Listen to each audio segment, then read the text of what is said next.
de la nécessité d'une programmation jusqu'à la répercussion de la viabilisation tertiaire dans les bilans des opérations des bailleurs. On voit que la place de l'aménageur et son champ de préoccupation pour pouvoir s'articuler avec cette commande politique et cette mise en œuvre d'outils, je ne sais pas comment je dois les qualifier, réglementaires, normatifs ou simplement d'impulsion de la part des services. Alors, on va se tourner et on va descendre vers le sud. Sylvie, donc en tant qu'aménageur, tu nous avais interpellé sur une nécessité où tu avais proposé des termes assez forts d'une obligation de la part de l'aménageur d'être un peu agiteur de conscience par rapport à l'ensemble de ces enjeux. Et en même temps, il y a ces préoccupations très pratico-pratiques que nous indique Anne Berthy à l'instant. Alors, comment tu te situes entre les deux et comment, dans ta pratique d'aménageur très articulé avec une commande politique et des services de collectivité locale, comment les choses se passent? Alors, comment les choses se passent, c'est plutôt comment l'aménageur, effectivement, au regard et à la lumière de tout ce qui s'est dit, peut se situer, peut se positionner. Moi, je souscris à tout ce que j'entends, et c'était la richesse d'ailleurs de cet atelier et de ces échanges. C'est bien de mettre autour l'ensemble des acteurs et d'aller encore plus loin, parce qu'on ne les a pas tous réunis, qui nous font prendre conscience de ce que c'est la société aujourd'hui. L'aménageur, il construit la ville, donc il s'intéresse forcément aux gens. Et peut-être que c'est un peu ce qu'on a oublié ces dernières années, puisque l'aménageur, pour exister, il fallait qu'il s'inscrive, d'ailleurs de manière assez étonnante, puisqu'on ne parle plus de développement urbain ou de quartier, mais on parle d'éco-quartier ou de projet d'éco-cité. Donc avec cette espèce de pression ou d'obligation que l'on avait de s'intéresser d'une certaine façon à davantage une approche environnementale. Et on a, je crois, même j'en suis assez persuadée dans tout ce que je vois sur les projets qui sont mis en avant, malheureusement, un peu trop, voilà, ces approches techniques, environnementales, et qu'on a oublié les autres volets. J'entends parler évidemment de la mixité sociale, la mixité fonctionnelle, la mixité intergénérationnelle, bien sûr.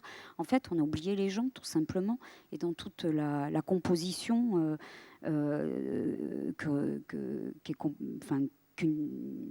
qui compose, qui fabrique une société. Y compris dans la politique de logement qu'on met en œuvre. Évidemment, on a la conscience de faire du logement abordable, puisque c'est une question absolument essentielle aujourd'hui quand on voit les problèmes de solvabilité. Montpellier, le revenu moyen, c'est 16 000 €. C'est un des plus bas. Un tiers de la population vit au-dessous du seuil de la pauvreté. Et on a la possibilité, effectivement, par le biais de nombreuses opérations, d'assurer à peu près 50% de la production de logements. Donc, il est assez indispensable d'essayer d'accompagner cette production de manière intelligente et de favoriser, effectivement, alors un tiers de logements sociaux, en plus PLAI, un tiers d'accession abordable, même intermédiaire maintenant. Enfin, on crée des seuils, et je ne vais pas revenir sur tout ce que vous avez évoqué, c'est effectivement tout ce qu'on rencontre. Mais je crois qu'il faut aller au-delà, parce qu'on a des visions trop fragmentées, l'approche environnementale, la politique de l'habitat, puis on a oublié qu'un projet urbain, c'est effectivement tout ça, avec des espaces publics, des aménagements de voiries, de places, et surtout des gens qui vont habiter, qui vont travailler, qui travaillent d'ailleurs pas là où ils habitent. Donc c'est des gens qui se croisent, des gens qui n'ont pas la chance de travailler, mais qui sont installés dans ces quartiers, des gens avec des horaires décalés, des vieux, des jeunes, etc. Et effectivement, agitateur de conscience, c'est rappeler que quand on crée un morceau de ville, il faut s'intéresser aux pratiques de la population à laquelle on peut répondre. Et notre engagement, c'est d'essayer de répondre au plus grand nombre.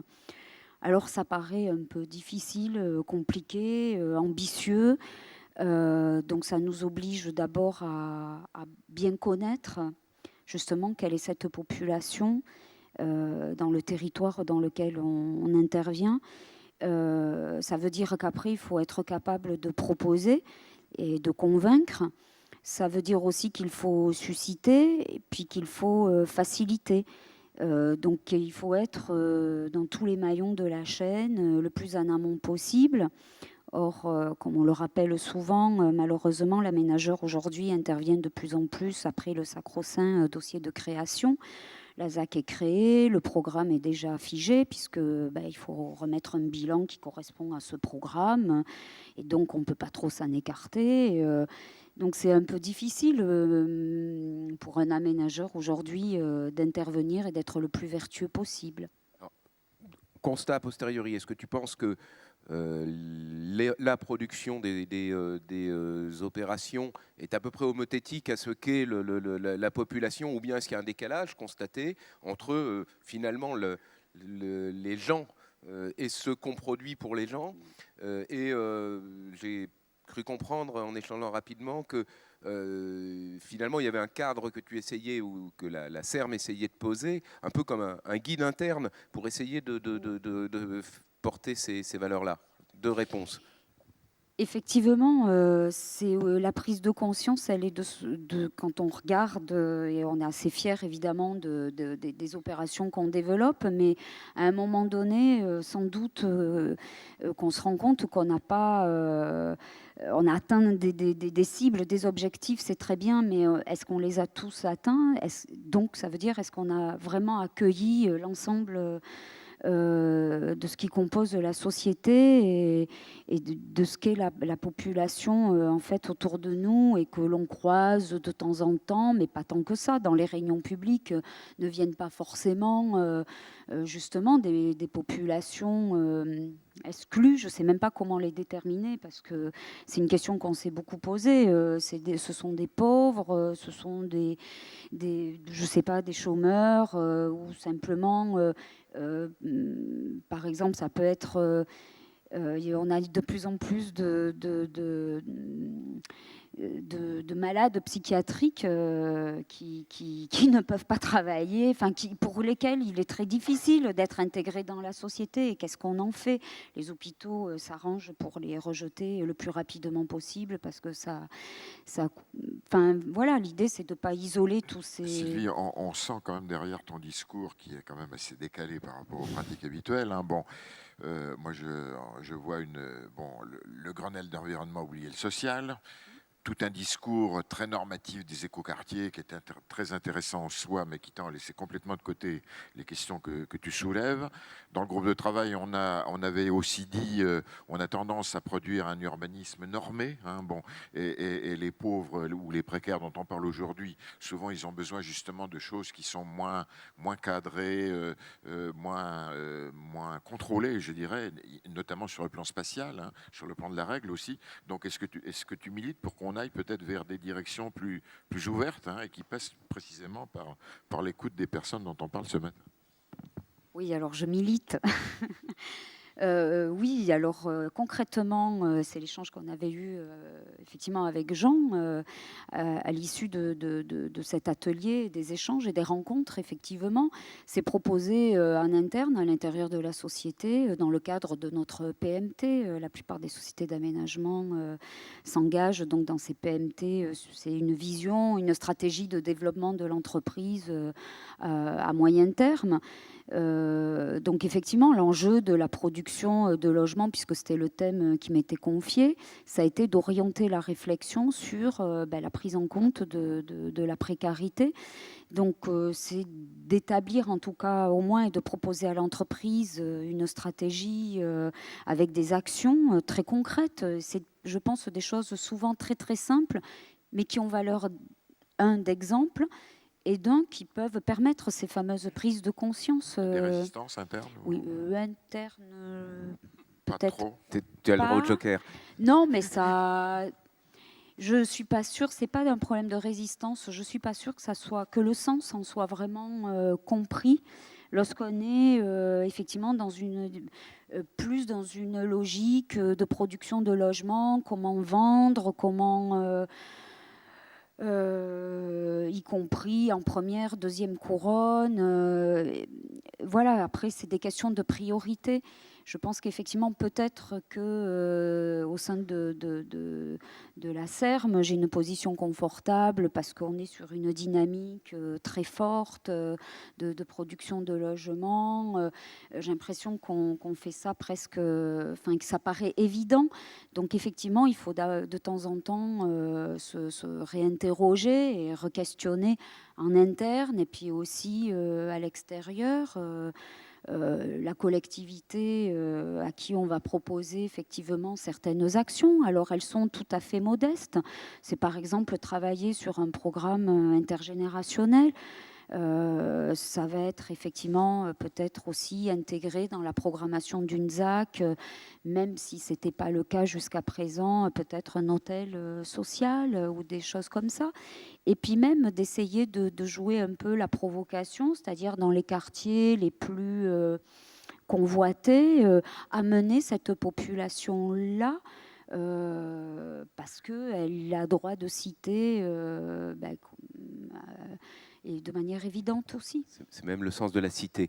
Oui, Guy Potin, je voulais réintervenir sur par rapport au témoignage de Sylvie. Moi, je voudrais intervenir sur deux champs qui ont été abordés. Comment le questionnement sur l'effet des politiques. Il est de bon ton de causer sur l'effet des politiques publiques. La politique locale de l'habitat de Rennes est le témoignage qu'une politique menée de façon volontariste, avec les moyens adéquats, même en période de crise, peuvent produire les effets qui étaient les ambitions premières de ce programme local de l'habitat. Et donc, faire jouer sur les prix de l'immobilier, jouer sur les prix des loyers, jouer sur l'accès à l'habitat des populations, jouer sur l'exclusion. Je prendrai le bout de la chaîne. Quand depuis 15 mois en Ille-et-Vilaine, il n'y a pas une demande au comité, enfin à la commission du droit opposable au logement, à la commission DALO, c'est que ça doit pas trop mal. Comment c'est exceptionnel.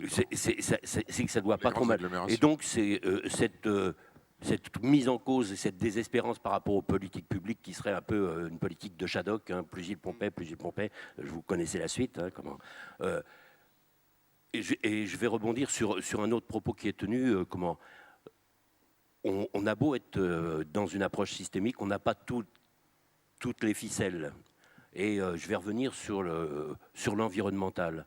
Actuellement, il y a des normes environnementales dans le logement qui sont des normes environnementales, mais qui ne sont pas des normes de vie dans un logement. Hein. On est en train de produire des logements dans lesquels il est impossible de vivre. Hein. Il faudrait apprendre le DTU aux gens avant de les faire rentrer dans le logement. Comment ? Ils ne savent pas qu'ils n'ont plus le droit de faire de la cuisine, qu'ils ne peuvent pas respirer trop fort, qu'il faut qu'ils aient un rythme de respiration saccadé, mais à cadence normale. Hein. Et donc, sans arrêt, on est dans le correctif par rapport à des normes qui produisent d'énormes déviations par rapport aux objets. Hein. On est interpellé par des gens actuellement dans des logements basse consommation qui croient découvrir des infiltrations. Ils ne découvrent pas des infiltrations, ils découvrent des points de fixation de condensation. Hein, on a maintenant un observatoire national des moisissures, par exemple. Hein, non, mais ça restera beaucoup de monde ici. Hein. Cercal a créé un observatoire national des moisissures. Ce que je veux dire par là, c'est que cette approche systémique, à chaque fois, il faudrait produire pour les utilisateurs et pas pour ceux qui ont pensé les normes à l'origine. Et donc, nous, notre volonté, je disais, par rapport à... C'est toujours le client final, et par rapport à cette qualité, on est toujours dans la qualité intrinsèque et pas la qualité normative. Voilà, un message pour Gilles. En plus, il va falloir apprendre à respirer pour pouvoir s'adapter correctement aux normes du logement. Toute dernière et rapide intervention, Anne Berthy, avant de laisser la parole à Nicolas. Terminer sur une note quand même très positive, parce que je dirais que le rôle des aménageurs est un rôle important. C'est du point de vue d'une collectivité intercommunale, à deux titres. D'une part, c'est leur prise directe sur l'opérationnel, mais aussi dans la durée. On voit bien, les grandes opérations d'aménagement, elles ne se font pas en 3 jours, hein, elles se font sur une durée de à peu près 10 ans, à peu près 10, voire même au-delà, vers 15 ans. Et donc ça permettrait, et ça permet d'avoir quand même une vision sur la continuité et sur déjà un premier vécu. Donc, est-ce qu'il ne serait pas normal que, en lien avec le concédant, mais aussi avec les populations qui sont installées, on puisse avoir un effet retour, c'est-à-dire une forme. On commence à faire timidement, mais on commence à le faire, l'évaluation des politiques publiques. Ça devrait en faire partie. Et donc là, je pense que de ce point de vue-là, les aménageurs ont un rôle. Deuxième chose, et je vais très très vite là, quand on positionne la mission des aménageurs sur des problèmes, enfin, sur des opérations un peu particulières ou à forte valeur ajoutée sociale et urbaine, je pense que là, il y a des collaborations extrêmement fructueuses qui servent de laboratoire. À Nantes, on avait eu certaines sociétés ont été positionnées d'entrée de jeu, je pense à Nantes Métropole Aménagement, sur le développement de projets dans les quartiers des SQ à l'époque, et puis en rue, venant soit au cœur des quartiers pour les remodeler, pour y apporter une dimension nouvelle et contribuer à la mixité fonctionnelle et sociale, soit en développement et donc en accompagnement des grandes transformations qu'on a faites dans les quartiers en rue. Il y a 2 opérations comme ça qui sont un peu emblématiques d'une greffe, d'une grande emprise foncière nouvelle juste à côté du quartier en remodelage en rue entièrement social. Alors certes, la greffe, on peut en discuter, on peut l'évaluer. Est-ce que ça a vraiment pris? Est-ce qu'il y a vraiment complémentarité? Est-ce que la construction, le développement de ce nouveau quartier a servi au quartier en difficulté sociale? C'est encore posé, mais ce qu'on constate quand même, c'est que l'effort de mixité qui était volontairement induit, a été porté par l'aménagement, etc., est quand même suivi d'un effet. Il y a globalement, ce qu'on a vu, on a lancé des enquêtes qualitatives auprès des occupants des logements neufs. Une enquête d'entretien, si vous voulez, d'enquête, pour la première fois en direct. Et là, donc, on s'est aperçu qu'effectivement, ça a bousculé certaines idées reçues. Il y a effectivement de la mixité. Les gens sont conscients qu'ils vivent dans un quartier où la mixité est quand même est là, est présente. Ils considèrent qu'ils sont... Voilà. Donc, c'est très riche, je dirais, d'enseignement, ce type d'enquête que l'on mène au niveau de la... Je vais rebondir pour faire la synthèse, puisque le temps passe et avance, et qu'on doit terminer. Et on fera le débat. Et ça reprend votre dernière idée sur la valeur sociale du projet urbain. On a résumé l'ensemble de nos travaux des 2 ans avec les gens JEAN et les gens JENS qu'on a rencontrés à l'occasion de ces rencontres dans ces 12 propositions. Je ne vais pas toutes les développer pour laisser du temps au débat, dans la mesure où elles ont toutes été illustrées à travers nos échanges. Donc, elles sont dans le document qui était dans la mallette. Je vais les prendre une par une néanmoins. Alors j'avais une crainte, c'est de devoir vous convaincre, parce que vous avez bien compris que c'est un atelier militant et que ce travail de conviction, il faut le partager au-delà de cette séance. Mais le témoignage de Gilles nous a bien dit qu'il y avait une forme d'urgence au niveau même européen. Monsieur Potin nous a même dit que c'est un devoir. Donc je crois que je n'aurai pas beaucoup de difficultés à vous convaincre. Donc d'abord, ce qu'on partage avec vous, ce sont des nouvelles postures, ce rôle d'engagement collectif. Le monde bouge, bougeons-nous. Il y a nécessité d'aller de l'avant sur ce sujet préoccupant. Donc première proposition que l'on partage avec vous et sur laquelle on vous demandera de débattre, c'est se donner les moyens de mieux connaître les populations précaires et comprendre leurs attentes. N'attendons pas que les problèmes viennent à nous, ils viendront de toute façon. Allons voir ces populations et allons voir aussi les gisements de solutions qu'elles peuvent proposer à travers des initiatives locales qu'on peut, en tant qu'aménageur, amplifier sur le terrain de l'économie sociale et solidaire. Ces petits réseaux associatifs, comment on les amplifie? Travailler sur la valeur sociale d'un projet urbain, Madame Berthy, vous venez de l'illustrer. Ne percevons pas la valeur sociale comme un gros mot, bien sûr. Il y a la préoccupation de la valeur économique, de la valeur financière de nos projets, et il faut s'inscrire dans ce cadre-là. Mais la valeur sociale, à un moment aussi, elle se transcrit dans du bien vivre, et ce bien vivre se transcrit aussi au niveau collectif dans des valeurs monétaires, moins d'antidépresseurs, moins de délinquance, et ça passe par des petites interventions aussi dans l'espace public. Monsieur Chemetov, hier, lors d'une visite, nous disait sur les rives de l'île et Vilaine, on végétalise les bas d'immeubles pour éviter les tags et des coûts d'entretien, et ça crée aussi du bien-être dans la population. S'ouvrir à d'autres cultures professionnelles en établissement des passerelles afin d'être fertile en créativité, on l'a vu à travers cet atelier, tous nos échanges renvoient à ce terme un peu mot valise, mais de transversalité, comment on croise des compétences, comment on mélange le monde éducatif, le monde de la répression, du commissariat et de l'ordre, comment on intervient aussi dans le logement, la mobilité et comment on organise. C'est notre métier, mais il ne faut pas l'oublier, il faut continuer. S'inscrire dans un dialogue avec la collectivité et si possible dans la coproduction d'une vision stratégique.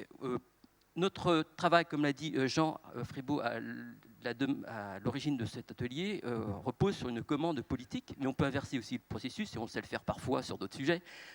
Comment on interpelle le politique et on remet, sur certains territoires, on ne pense peut-être pas tout le temps, on remet sur l'agenda politique cette question du social. Produire un espace urbain laissant des marges de liberté, laissant place à des initiatives qui lient les différentes composantes de la population. Il y a eu plein de témoignages, plein d'illustrations qui montrent que ces initiatives, il faut savoir les saisir, les attraper dans nos projets et qu'elles produisent aussi de la valeur.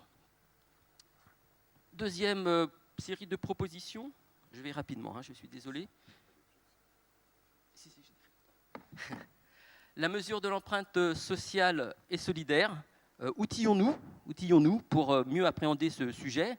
Il y a déjà des dispositifs, mais rendons-les peut-être plus systématiques. Donc il y a eu cette proposition qui renvoie à toutes ces réflexions sur l'environnement où on a le sentiment, et ça a été partagé au cours de cette séance, qu'on est beaucoup plus outillé sur les questions environnementales que les questions humaines et sociales. Promouvoir l'empreinte sociale et solidaire. Donc il va falloir développer des méthodes.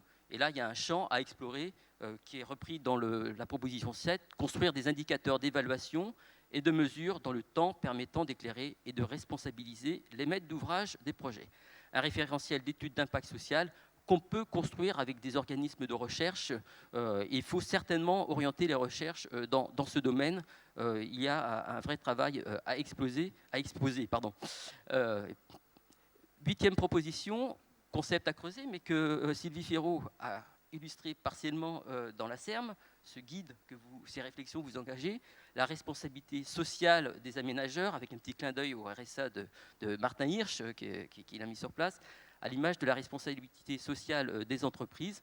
Agir sur les trois leviers, on agit déjà bien correctement sur l'économique, on agit correctement sur l'environnement, développons le pilier social qui a peut-être été mis en retrait sur nos agendas, collectivement.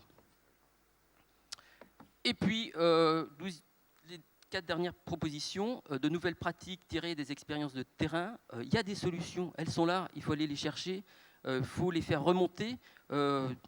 Oublions peut-être la logique descendante qui s'affirme toujours dans nos activités. On a parlé un peu d'une forme de transgression positive, je dirais aussi, pour s'écarter de la règle, dans un cadre quand même d'un objectif politique clairement affirmé, affiner la programmation de logements et de services, la SRU dans la SRU, au-delà des PLAI, etc. Allons sur des programmations beaucoup plus fines pour traiter toutes les strates de la population, et notamment les opérations concernant les populations les plus précaires qui sont parfois pas intégrés dans nos programmations. Et imaginez des montages financiers et fonciers qui tiennent compte de la dimension solidarité au cours de nos recherches, et c'est illustré dans le document qui vous est mis à disposition à la sortie de la salle. On nous a fait des témoignages de ce type d'opération. J'ai en tête à Bordeaux comment une association sur le logement d'urgence s'est rapprochée de l'aménageur pour mettre en valeur un délaissé foncier qui sinon se serait transformé en jardin public. Donc ça fonctionne et ça peut créer aussi de la valeur sociale. Agir sur les marges et sur d'autres dimensions que le logement, donner une place à l'économie sociale et solidaire. Martin Hirsch l'a exprimé tout à fait dans la vidéo, hier aussi. Cette économie sociale et solidaire, Gilles Dubeim nous l'a dit tout à l'heure, il faut remettre les gens en activité, dans des emplois aidés, puisque l'emploi compétitif ne suffira pas à employer toute la population. Et on a des publics précaires qui doivent avoir un accompagnement social et d'insertion beaucoup plus fin. Penser avec les usagers, une organisation de l'espace urbain favorisant le vivre ensemble. Et je vais très rapidement sur la deuxième proposition, ne pas figer à l'avance les projets d'aménagement, mais saisir les opportunités et les initiatives dans le champ de la solidarité et de la précarité. Sachons saisir ces opportunités, elles existent, je le redis, elles sont parfois moins coûteuses que de grands dispositifs nationaux, et elles sont en termes de production sociale beaucoup plus puissantes. Nicolas, tu as été très synthétique, ce qui nous permet d'avoir un débat, même si on déborde peut-être un petit peu sur l'horaire de 12h30. Voilà, donc la parole est à la salle. Comment vous réagissez par rapport à tout ce que vous avez entendu, les intervenants qui sont autour de la table? Si Gilles et Didier veulent aussi intervenir, les propositions qu'on a faites. Il y a un micro déjà qui est... On m'entend là? Oui. Oui, je voulais juste reparler de l'expérience. Vous pouvez vous présenter s'il vous plaît, parce que tout est enregistré. Je travaille à l'établissement public d'aménagement de Saint-Étienne. Je suis François Puech et je suis en charge de l'action sur les quartiers d'habitat anciens existants. Ce qui fait écho d'ailleurs au point 1 qui a été présenté en synthèse, si je puis dire, aller au-devant des actions, enfin des populations en place. J'ai beaucoup apprécié ce que disait Gilles Duhem notamment. Et quelque part, il ne faut pas avoir peur de faire de l'aménagement dans ces secteurs-là, puisque aller au-devant des populations en place, c'est effectivement se doter des bons outils, quelque part, quand on y est confronté. C'est-à-dire que, moi je suis simple responsable d'opération, donc j'ai été amené à rencontrer 70 ménages en 2 mois, avec des problématiques sociales extrêmement prégnantes qu'on ne pouvait pas ignorer évidemment. Donc on a mis en place plusieurs scénarios financiers pour inclure ces ménages dans des productions de logements qui leur correspondent, des scénarios sociaux avec mise en place d'une équipe sociale relogement partenariale, et donc un ensemble de dispositifs qui permettaient en fait de traiter quelque part une action qui essaye d'être adaptée. Et notre vraie incertitude, et là je rejoins ce que disait Gilles Duhem, c'est plutôt que nos leviers, qui sont nos leviers pour une bonne partie financiers, dépendent de politiques nationales qui sont volatiles, extrêmement volatiles. On a un partenariat avec l'Agence nationale de l'habitat et on a beau faire nos remontées sur les questions notamment de stabilité des politiques fiscales, quand on décrète qu'en une semaine il faut trouver 5 milliards d'euros, on a forcément une incertitude sur la capacité d'avoir une constance de la fiscalité nationale ou des montants de subventions mobilisables. Donc c'est simplement pour indiquer qu'on oublie peut-être dans les choses dont on a parlé, les expériences en quartier existant avec une population en place et un marché qui, avec ses défauts, existe tout de même. Voilà, quand on parle d'opération neuve, on est sur peut-être parfois une autre réalité. Simplement, juste je raccourcis. Je sais que du côté évidemment de Roubaix, mais aussi de Montpellier, il y a eu des expériences qui ont été menées de façon assez approfondie dans ces quartiers aussi. Est-ce qu'il y a une part d'insatisfaction ou d'amélioration que vous percevez peut-être du côté de Montpellier? Je sais que la place des bailleurs sociaux n'a pas été forcément évidente à faire. Voilà. Est-ce que vous sentez que sur cet objet-là, il y a une amélioration sociale ou des outils qui n'ont pas été encore mobilisés, qu'il aurait été bon ou qu'on peut peut-être envisager? Voilà. Bon, je propose qu'on prenne plusieurs interventions et qu'on ne fasse pas à chaque fois une réponse, on pourra avoir des réactions. Vous avez raison de souligner que les situations sont très différentes. Hein. Il y a des situations très pauvres et puis d'autres, comme par exemple à Lyon, qui a plutôt l'image d'une ville riche. Je peux vous dire qu'il y a aussi beaucoup de précarité, mais les plus invisibles. Hervé Dupont. Est-ce que le...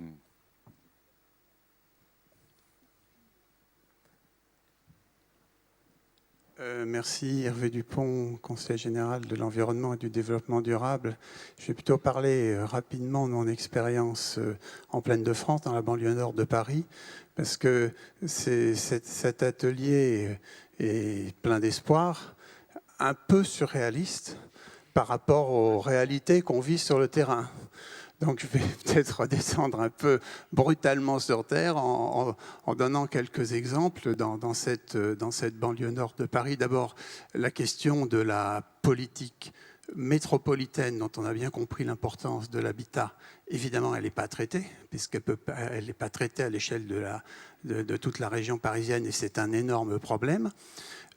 Première chose. Deuxièmement, les poches de précarité où se mettent les précaires sont plutôt vues comme des lieux de, comment dirais-je, dangereux ou d'hostilité. Je vais prendre un exemple bateau, mais enfin c'est quand même un vrai problème. Il y a des milliers de Roms dans la banlieue nord de Paris. Quand ils vont tous dans les communes les plus défavorisées. Hein, et quand ils arrivent, c'est arrivé il y a quelques années à Sarcelles, et je ne jette pas du tout la pierre au maire de Sarcelles, il y a eu des protestations des habitants, des problèmes, etc. Donc on les fait évacuer et on nettoie le terrain pour être sûr qu'ils ne puissent plus venir.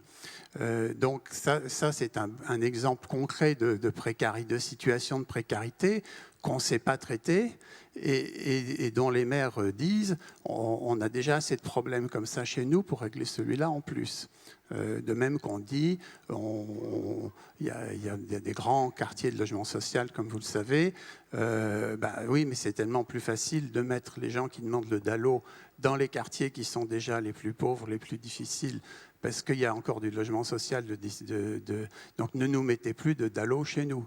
Et puis, un autre poche de précarité très forte, les quartiers anciens dégradés. Hein, c'est un sujet qui est connu, mais qu'on sait régler techniquement avec beaucoup d'argent en réhabilitant, qu'on sait mal régler socialement. Certes, on en fait en partie du logement social pour reloger les gens, mais c'est loin de régler largement le problème.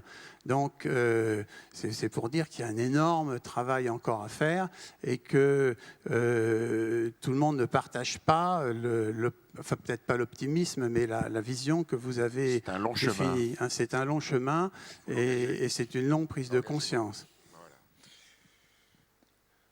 Nicolas.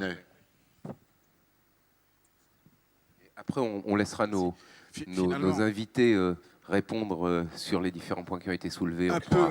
Un peu sur le même registre que mes deux prédécesseurs, pour insister encore sur l'enjeu du stock, comme le disait Guy Potin, sur l'enjeu de la ville constituée, de la ville ancienne, qui sont aujourd'hui, et c'est ce qui ressort aussi des propos de Didier Valleny, sur l'hébergement des plus précaires. C'est plutôt sur le parc privé, c'est plutôt sur les morceaux anciens de villes les plus délaissées, et c'est quand même, me semble-t-il, là-dessus que les actions publiques sont les plus difficiles à monter et sur lesquelles les aménageurs ne sont pas forcément en pointe et les plus efficaces. À Marseille, les populations, les quartiers les plus pauvres, avec les proportions les plus fortes de population précaire, c'est les morceaux de centre-ville et c'est les morceaux de faubourg. C'est pas les quartiers d'habitat social qui sont un tout petit cran au-dessus. Et là-dessus, je pense qu'on a beaucoup à travailler sur la manière dont l'acteur public et ses outils d'intervention peuvent développer à une échelle plus vaste que les petits îlots des démarches d'éradication d'habitat indigne et d'accompagnement des populations les plus précaires qui aujourd'hui se retrouvent effectivement largement prises en charge par des marchands de sommeil. avant peut-être de prendre d'autres questions, je crois que c'est beaucoup des contributions au débat et c'est très bien ainsi, mais je pense que Guy Potin voulait rebondir, réagir ou continuer à alimenter justement ce débat. Moi, je souscris tout à fait à ce qui vient d'être dit. Hein. Je l'ai dit dans mon propos. Malheureusement, quand on parle d'aménagement et quand on parle de politique de l'habitat, on parle souvent du flux neuf. Hein. Or, l'essentiel de ce qui se produit en matière d'habitat se produit sur le stock. Hein. Et bien évidemment, le raccourci nous oblige à ne pas développer toutes nos politiques, mais quand je dis qu'elle est systémique, et c'est pour ça que j'insistais dessus tout à l'heure, bien évidemment, l'importance portée à la politique de rénovation, de renouvellement dans les quartiers est essentielle. Et si vous voulez, on parle beaucoup de la coproduction des citoyens à leur futur programme immobilier. Moi, excusez-moi, j'ai quelques heures de vol, et c'est pour ça que je dis que je vais bientôt atterrir. Hein, mais ces heures de vol m'amènent à dire que quand on veut concevoir un programme immobilier par rapport à ceux qui vont l'habiter, c'est jamais ceux avec qui on l'a conçu qui l'habitent. Hein. Par contre, si on est sur le renouvellement urbain et sur la ville existante, là, on est vraiment comment les habitants peuvent être co-acteurs de l'évolution de leur... Et nous, on est, et ça répond à la question qui était posée par Saint-Étienne, hein, on est, avec les opérateurs du logement social, dans cette approche en projet de site. C'est-à-dire qu'on a nos propres exigences en matière, j'allais dire, politique. Hein, on veut que cette réhabilitation amène des économies d'énergie. On a une autre préoccupation, c'est que ces quartiers d'habitat social les plus anciens sont souvent ceux dans lesquels habitent les personnes les plus âgées avec les revenus très bas. Et donc, quel avenir pour le maintien à domicile, hein, quelle accessibilité, les logements sont-ils transformables ou pas? Ça doit être inséré dans cette problématique. Quelle attractivité? Et dans l'attractivité, il y a l'attractivité pour ceux qui y habitent, mais il y a l'attractivité aussi pour amener des populations à être intéressés par ce logement. Hein. Et puis, ça, ce sont nos demandes, mais aussi pour ceux qui l'habitent, c'est qu'est-ce qui nous manque? Nous, on vit tous les jours ce logement, on vit tous les jours ce bâtiment, on vit tous les jours ce quartier. Il peut y avoir des demandes et des besoins qui ne sont absolument pas perçus ni du politique ni de l'opérateur, et je pense que c'est là où ça peut jouer le plus. Sur l'optimisme, moi j'ai voulu être optimiste en disant que les politiques publiques produisaient leurs effets. Hein, alors bien évidemment, hein, on n'est pas à Sarcelles ici, mais c'est pas non plus le pays des bisounours. Hein, un tiers des ménages touchent 1 300 €, moins de 1 300 €. Un tiers, moins de 2 600 € et un tiers au-dessus. Et quand on prend la demande locative sociale, 81% des demandeurs de logements sociaux sont en dessous de 60% du plafond de revenus, de revenus pour le logement social, 53% en dessous de 20% de ces plafonds, c'est-à-dire en dessous du seuil de pauvreté. Et donc, alors encore une fois, bien évidemment, ce n'est pas la région parisienne.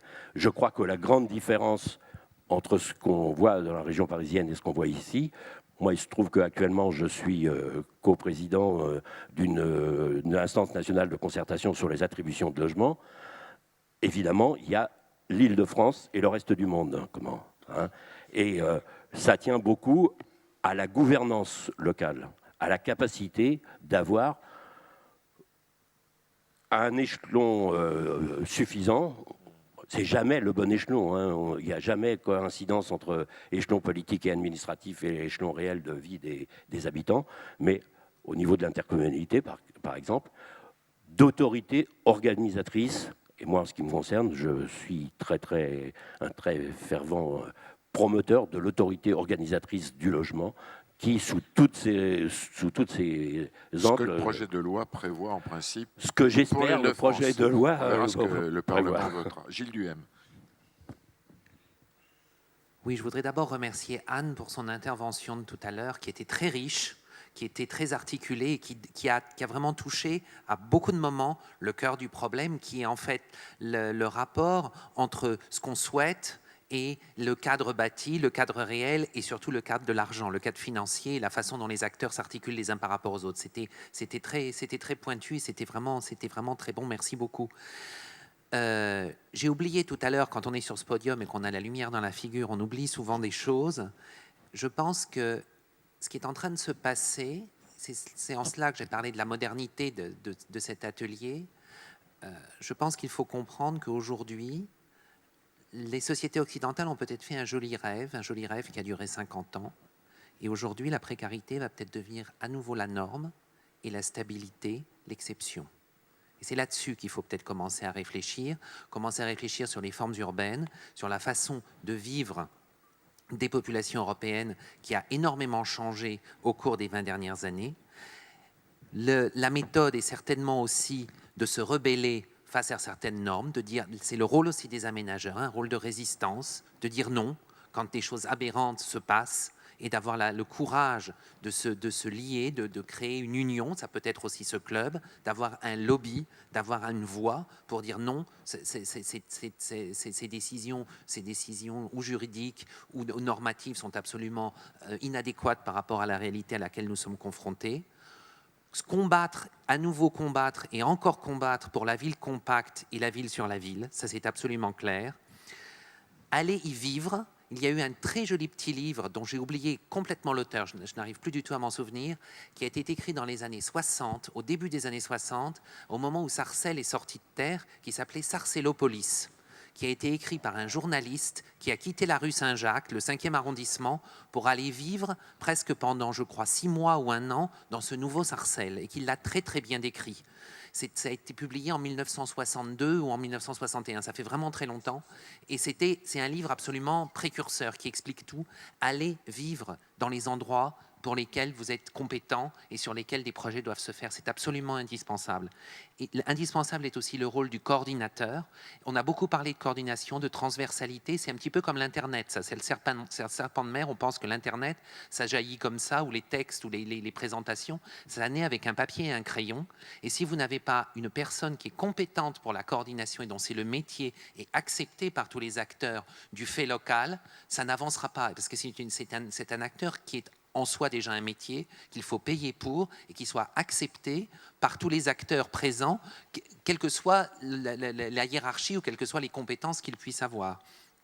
Enfin, il me semble important de redire que la police, comme Nicolas a eu une phrase très française, il a dit la police c'est la répression. Pour moi la police c'est pas du tout la répression, c'est la prévention.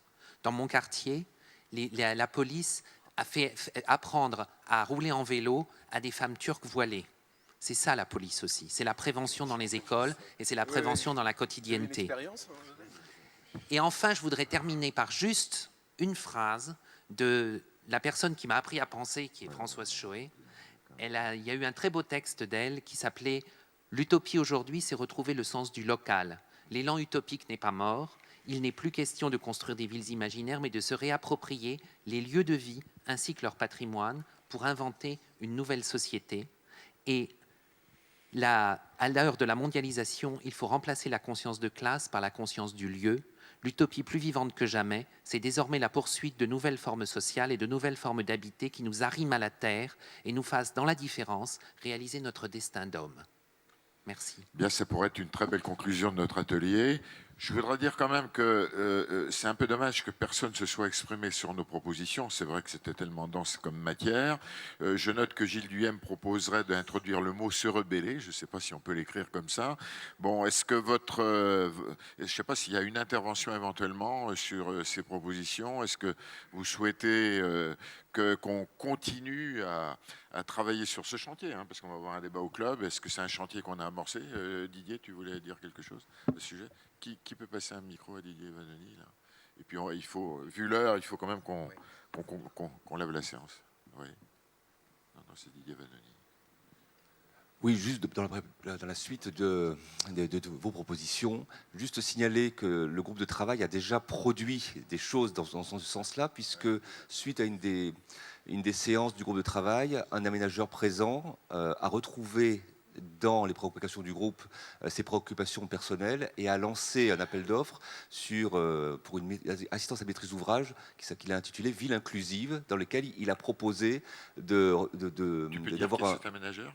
Oui, c'est l'EPA Orsa, qui a rédigé un appel d'offres dans ce sens-là, qui peut m'aider à remplir ce cahier des charges en retrouvant une ouverture aux autres professionnels. Donc on a l'impression d'avoir un dialogue, quelque chose. Voilà. Donc il y a au moins aujourd'hui une mise à l'épreuve de ce programme-là. Je veux le signaler. Voilà. Caroline Gerbert.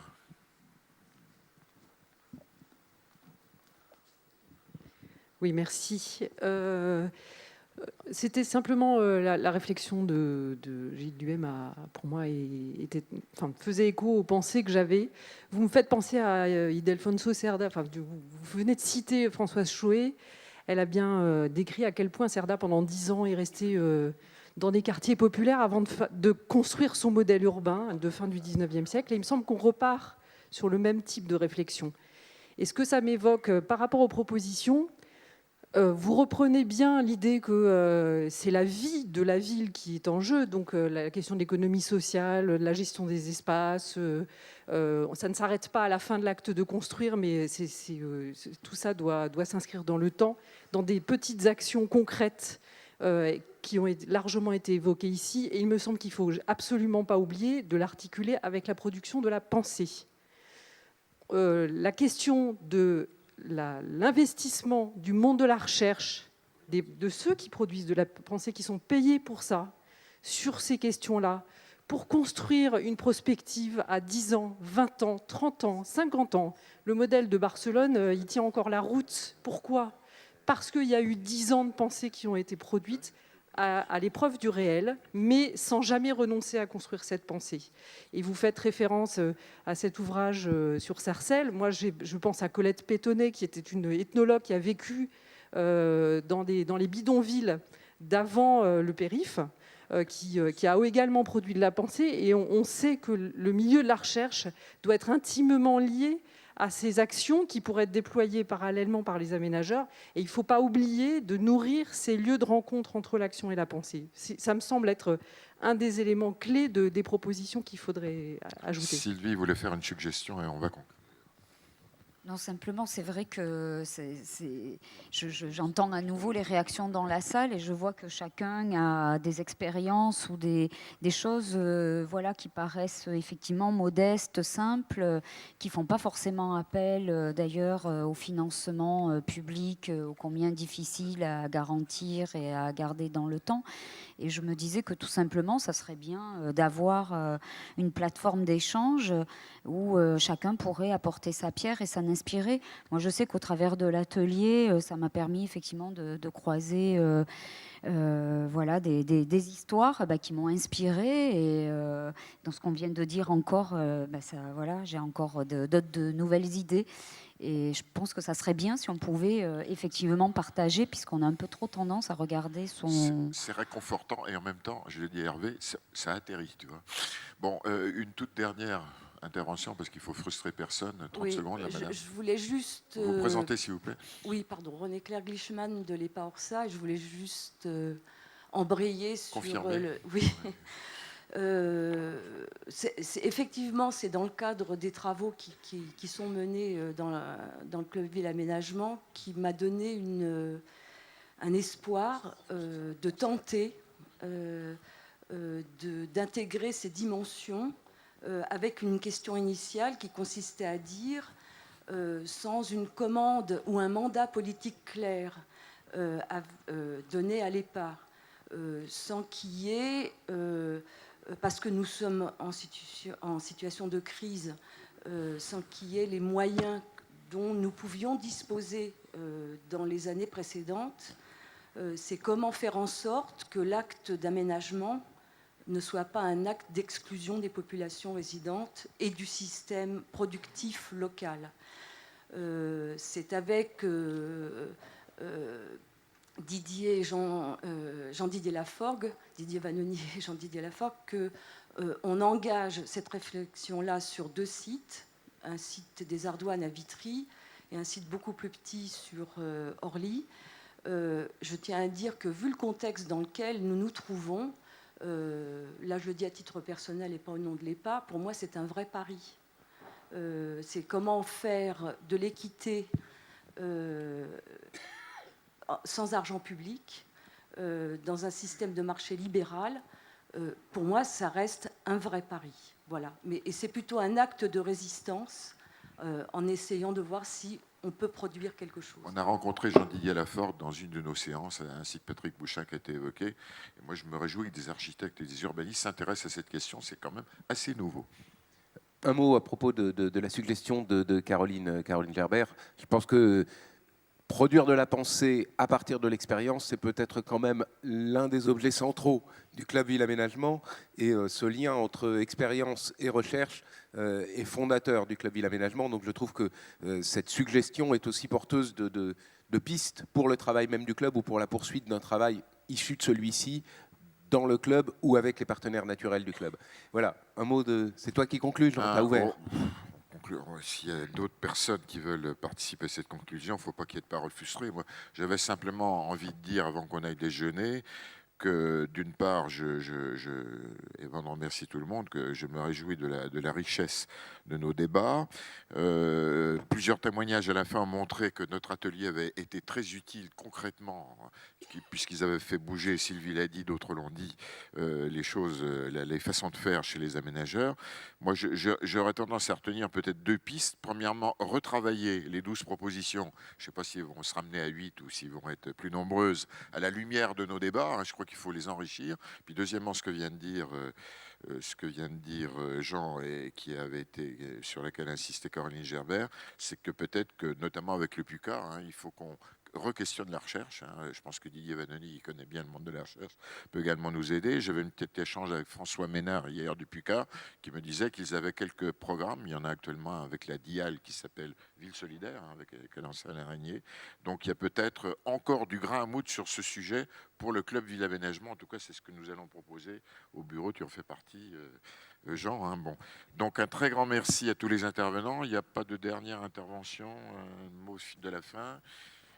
Merci à nos invités, à Gilles Duhem d'être venu spécialement de Berlin malgré la tempête de neige et de nous avoir dit des paroles très fortes qui nous ont quand même encouragés dans nos combats, à Didier Vannoni qui a fait un travail formidable, à nos invités de ce matin également, Guy Potin, Anne Berthy et Sylvie Ferraud. Je remercie beaucoup mes copilotes parce que je trouve c'est très réjouissant de voir qu'on a fait un travail ensemble très convergent qui donne envie d'une manière ou d'une autre de poursuivre. Merci à tous et bon appétit.